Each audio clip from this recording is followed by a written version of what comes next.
میں ایک بہت چھوٹی سیلری کے اوپر میں نے 1 سال جاب بھی کی، بہت چھوٹی سیلری کے اوپر، اور میں نے اپنی والدہ کے ہاتھوں کو اٹھتے ہوئے دیکھا ہے اور ان کی دعاؤں کو اپنے حق میں قبول ہوتے دیکھا ہے۔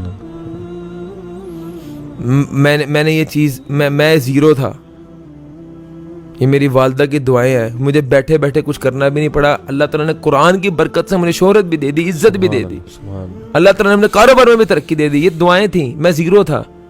میرے سے زیادہ عقل مند لوگ اس معاشرے کے اندر ایگزسٹ کرتے ہیں، I don't think so I am very much intelligent, میرے پاس اتنا کوئی سرمایہ بھی نہیں تھا، میرے سے بڑے سرمایہ دار موجود ہیں، میرے سے بڑے انٹیلیجنٹ لوگ موجود ہیں، اللہ تعالیٰ نے میرے پہ بہت زیادہ رحمتیں کی۔ بلکہ آپ بتا رہے تھے تہجد میں بھی دعا آپ نے کی تھی کہ اللہ رزق کی بارش کھول دے۔ میں ایک تہجد میں دعا کرتا ہوں، اللہ اپنے علاوہ کسی کا محتاج نہ کریں، یہ ہاتھ اٹھیں اور تیری بارگاہ میں اٹھیں، بس مجھے اپنے علاوہ کسی کا محتاج نہ کریں، اللہ کا وعدہ ہے، جو اللہ تعالیٰ سے اگر آپ کہو گے نا اللہ صرف اپنا محتاج رکھیں، اللہ تعالیٰ وہ کسی کا محتاج نہیں کرتا۔ ہم رسوا ہوئے ہیں، ہم نے مخلوق سے مانگا ہے، ذلیل ہو گئے، احسان بھی ان کا لیا۔ صحیح، یہ باتیں کیوں نہیں سکھائی گئی ہمیں؟ اللہ پہ توکل کیوں نہیں ہے؟ ڈپریشن، انگزائٹی، ٹینشن، دکھ، درد، غم، تکلیف، پریشانی، بیماری، مصیبت، وَمَن يَتَّقِ اللَّهَ يَجْعَل لَّهُ مَخْرَجًا، کیوں نہیں ان کو اس بات پہ یقین آ رہا؟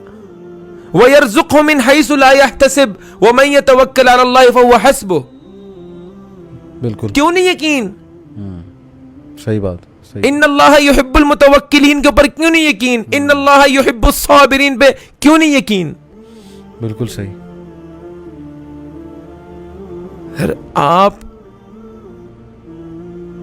آپ نے قرآن کی تعلیمات کو بھلا دیا ہے، بس آپ رسوا ہوئے ہیں، رسوائی ہے نا۔ آپ کو اللہ تعالیٰ نے نسخہ دیا تھا دنیا کے اندر کامیاب ہونے کا اور آخرت کے اندر کامیاب ہونے کا، آپ نے وہ نسخہ سجا دیا اپنے کبڑ کے لیے، اور وہ آپ نے اپنی کبڑ کے اوپر سب سے اوپر والے خانے میں رکھ دیا، اور بڑا زیادہ جو ہے نا وہ اگریسو بھی ہو جاتے ہیں، او پیٹھ نہ اس کے پیچھے کرو، پیچھے قرآن پڑھا، او بھائی جو لکھا ہے وہ کبھی تم نے پڑھا ہے؟ دین کی بات پھیلانا صدقہ جاریہ ہے، ثواب کی نیت سے ویڈیو کو شیئر ضرور کیجیے۔ جزاک اللہ۔